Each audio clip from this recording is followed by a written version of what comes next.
Salut à tous, ici Carl pour le blog Branche-toi de Best Buy et aujourd'hui je fais un test d'un produit assez particulier, un peu différent des produits que je teste habituellement.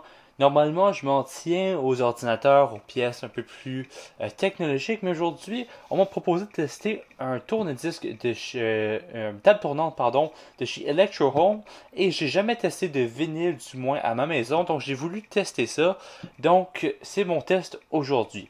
Donc, on a définitivement ici un produit devant nous qui est style ancien, vraiment, qui rappelle les premiers tourne-disques électriques style vinyle des années 1900.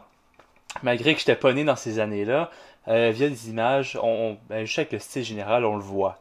Sur le devant, on a déjà deux gros potentiomètres. Le premier va être pour le volume des quatre haut-parleurs, deux de 15 watts et deux autres de 5 watts si je ne me trompe pas. Puis l'autre ici va être pour changer la fréquence de la radio. Et oui, parce qu'on a plusieurs modes d'utilisation ici. Juste avant de passer au mode d'utilisation, sur le potentiomètre ici, le petit tournant va changer doucement la fréquence et le gros qui est juste derrière va changer rapidement la fréquence de la radio. Au niveau des modes, on a la radio AM/FM, on a un lecteur de CD, on va avoir le audio in, donc ce qui est la prise 3.5 mm qui est à l'arrière de l'appareil, et aussi on a le phono pour le tourne-disque qui est sur le dessus. On a aussi un port USB qui va permettre d'enregistrer vos musiques de votre vinyle vers une clé USB, ce qui est très bien si vous voulez avoir une version numérique de vos vinyles. Ensuite, on a les boutons de contrôle pour l'enregistrement ainsi que le lecteur CD juste ici. C'est un lecteur CD très conventionnel comme vous retrouvez sur la majorité des ordinateurs. La partie intéressante, ça va être sur le dessus juste ici.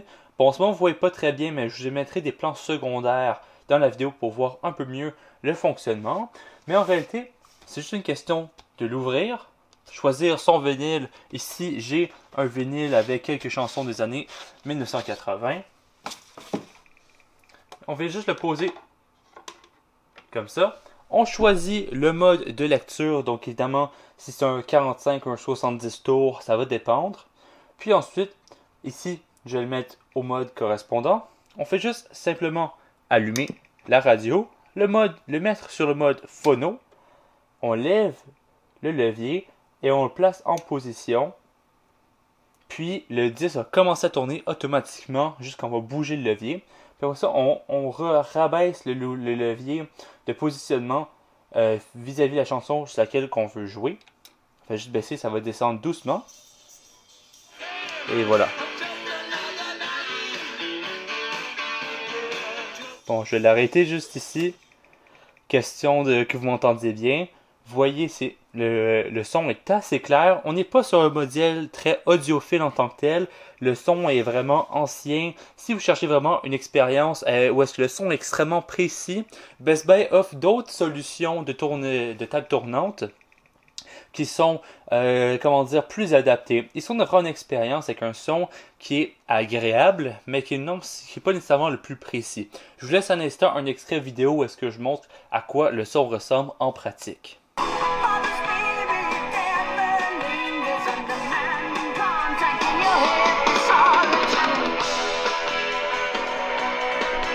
Alors, comme vous l'avez vu, le son est quand même pas si pire. On a quand même une certaine qualité considérant qu'on est sur un vinyle.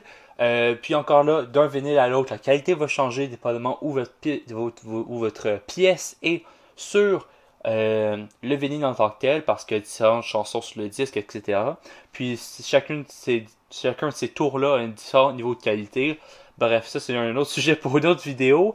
Mais en réalité, le son est agréable, c'est juste bien pour s'asseoir et écouter ces vinyles. Si vous êtes vraiment là pour entendre la qualité sonore du vinyle, en profiter au maximum, la qualité, c'est pas la meilleure expérience pour vous. Vous allez peut-être vouloir un appareil où est-ce que vous choisissez vos propres antennes, vos propres écouteurs. À part de ça, dans la boîte, on a une télécommande pour le lecteur CD et l'enregistrement, ainsi que la notice d'utilisation qui va venir assez pratique pour gérer l'enregistrement en tant que tel des vinyles, parce que c'est pas tout à fait simple, malgré une fois que vous l'avez fait, ça se fait assez bien. Ensuite, d'ailleurs, pour enlever le vinyle, on fait juste lever le bras de lecture, on le tasse vers la droite et on peut le repositionner et le barrer dans sa position sur le côté du vinyle. Et ensuite, on peut retirer notre disque et le remettre dans sa pochette juste ici. Il faut juste être assez délicat avec les vinyles, il ne faudrait pas les endommager. Et voilà, dans sa poche.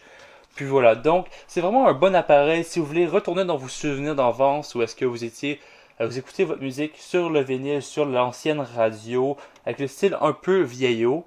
Mais si vous allez chercher vraiment l'expérience de son ultime, c'est pas le meilleur produit. D'ailleurs, pour fermer le couvercle, on fait juste tirer le petit bras et on peut fermer tout doucement le produit comme ça.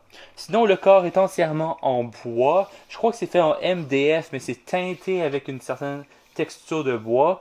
Que ce soit du MDF ou du vrai bois, ça paraît bien, c'est solide. L'appareil fait quasiment 12 kg et à peu près une trentaine de centimètres de profondeur, ainsi qu'en hauteur, puis en peut-être une quarantaine de centimètres en largeur comme ça. Si vous voulez les détails plus précis par rapport aux produits, à la musique et à l'expérience en général, je vous invite à voir mon article écrit sur le blog Branchois de Best Buy où est-ce que je détaille vraiment les spécifications du produit ainsi que tous ces détails. Donc sur ce, merci d'avoir écouté et à la prochaine.